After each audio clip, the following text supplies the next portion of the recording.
Hello, it's finally June, Pride Month, the time of the year when everyone in the LGBTQA+ community just feels really proud of who they are and they go out and celebrate and party and it feels great.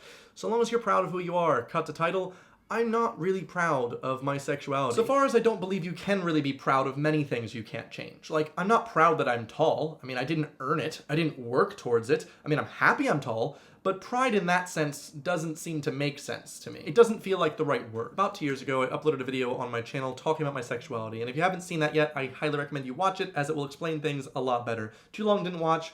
I view myself as a demisexual, at least somewhat, on the asexual scale. This wasn't really meant to be that big of a deal at the time, it's just I had done some research and I had found out about this term, I found out about how much it really relates to me, and I felt like I needed to tell everyone of its existence because it felt so right for me. It felt like that word normalized me. It made me feel so much less like a broken person.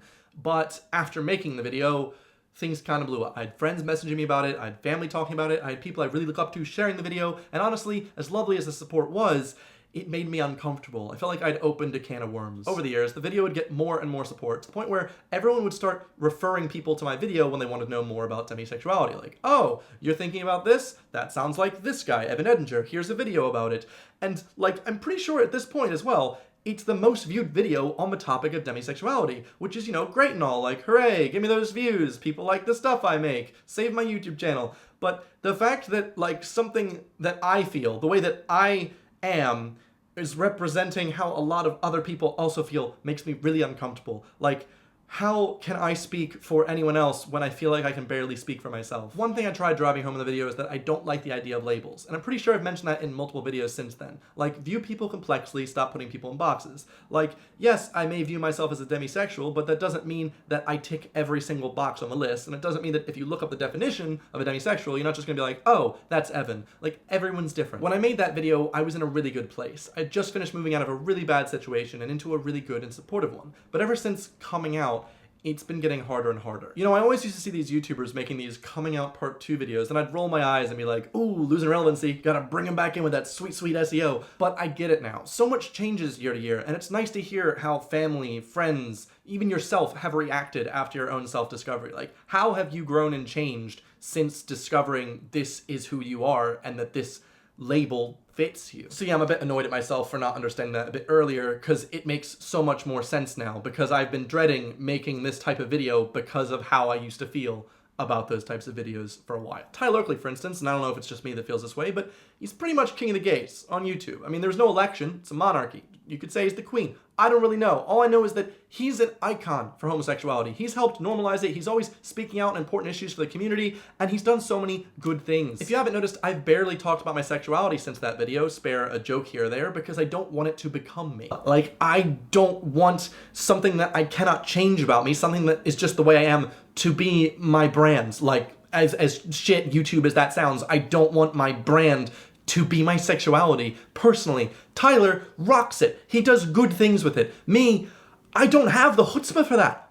I just don't. And I don't know if I'd want to be the brand of this thing that I don't even know if I really like myself. I don't want to be defined by something that I can't choose to be like, and frankly, don't wish to be like. Yeah, it's sad, I'm sorry. Recently, and maybe it's the people I hang out with, I've been feeling so much more broken and confused. And the original purpose of my video was to help people that were similar to me that happened to watch this video not feel broken, not feel confused, and not fear not being normal. But I'm a hypocrite. The amount of people around me saying things like, maybe if you just had sex, you'd be normal, really upsets me. But it's been said so many different times in so many different ways that it's been driven into my mind, the main statement they're making: I need to be fixed. I'm not normal. I'm broken. Which is the exact opposite of the thing that I made the video about. I made the video to kind of build confidence in myself. Like, look, I'm normal. There's a lot of people like me. This is a normal thing. But just being around so many people that don't necessarily believe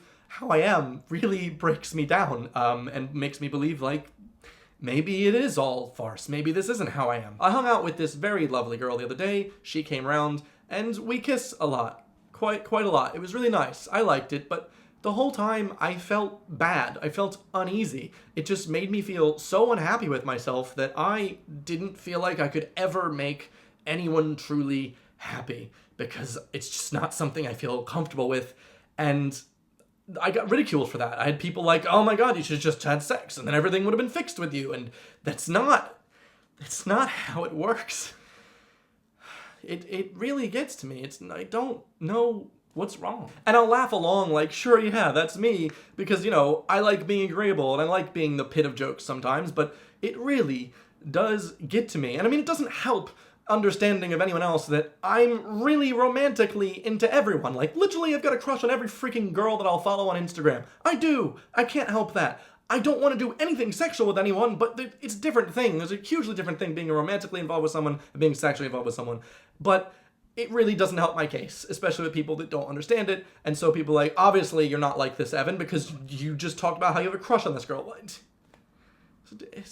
It becomes tiring trying to explain how you are to multiple people. And I guess that's why people on the asexual scale are described as invisibles, because we eventually just shut up about it and just accept what everyone else says. So the fact that I romantically have feelings for so many different people I know really confuses most of my friends to the point where they're not really understanding anything about me. And that makes me confused. Maybe I don't even know about me either. It wasn't until I had a long conversation with a friend of mine that I realized everything everyone had said to me had finally gotten to my core. I was defeated, I was broken, I needed to be fixed, and I'd said, you know, I just wish I could have sex to be normal. I wish I could just join everyone else and have a great time. It'd be great to be like everyone else. And she seemed so disappointed in me. She was like, that's not you. What are you saying? This isn't the person I know of. And I got so confused because this was the first time anyone I'd spoken to slightly understood how I really was when she'd said that. Because it was like, what? This isn't you. You're not into that. And I was like, but that's what everyone wants me to be. Everyone wants me to be this way. So I need to try and be that way to, you know, please everyone. Which obviously isn't possible, but I can barely please myself. So, woo! So I went and I had a really long sit in the park, and that's when I realized everything I'm saying to you right now. I am not broken. I do not need to be fixed. This is how I am. I may not be like everyone else because I'm not like everyone else. I am me, and that's okay. As alone as my sexuality makes me feel, I know that one day I'll find the right person around the line. It'll all be good. And there's lots of people online that share the same sexuality as me, or at least something very similar, that have shown me support in that video, and that's what I need to keep doing every time I get doubtful. I need to look at those comments, look at people that are like me, and feel normal again. Because maybe it's just the people I hang out with are just super sexual and don't understand me, but yeah, quite a different video to upload this Pride Month, but I'm proud that I was able to come out and say this in a video, because it is relieving to talk about this. It's been building up literally for a very long time. I couldn't talk about it. I didn't want to talk about it. It's such an uncomfortable thing for me, but here I am. Thank you for listening. If you're like me, we're normal, right? It's all good. Just don't tell anyone their feelings aren't valid because they're not your own. That's so damaging and mean, so don't do that, please. As is usual now, I'll be replying to your comments on this video, on my video on Thursday, and a new video coming out on Sunday. Thank you very much for watching, supporting, subscribing, everything. I do really appreciate it.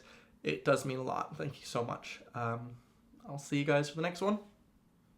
Goodbye.